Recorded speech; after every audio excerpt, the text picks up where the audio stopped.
Dear Moby, how do you support a broken bone when help is on its way? From Kamrin.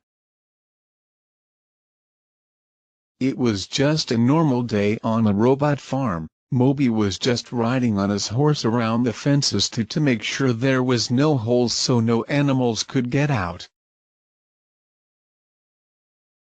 Then all of a sudden the horse came to a complete stop because it seen some grain that was left behind from the tractor. Moby flew off the back of the horse and landed into a pile of logs.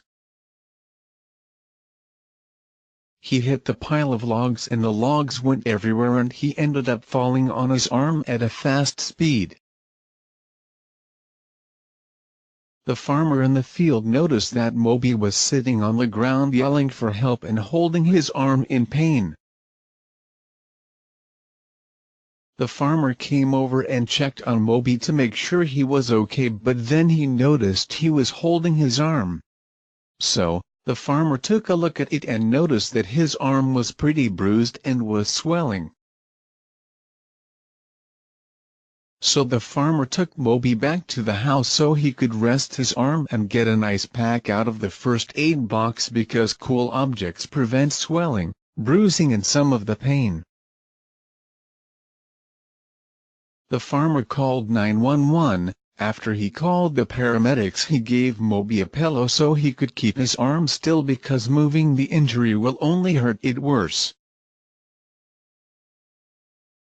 As the ambulance was on its way, Moby stayed as still as he could. The farmer gave him a couple of painkillers to take the pain away from his injured arm.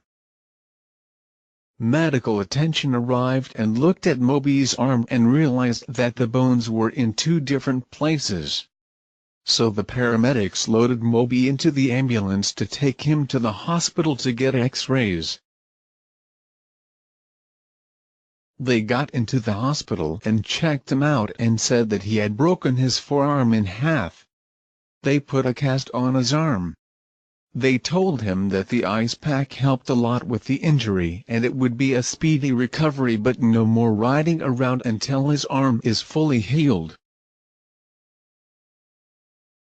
If a friend or family member has fallen and you noticed swelling of the limbs and bruising, make sure to get something to support the broken bone. Make sure to support it well because if you don't it may cause further injuries. Get something cold such as an ice pack or cold vegetables to tame the swelling and bruising. Call 911 right away.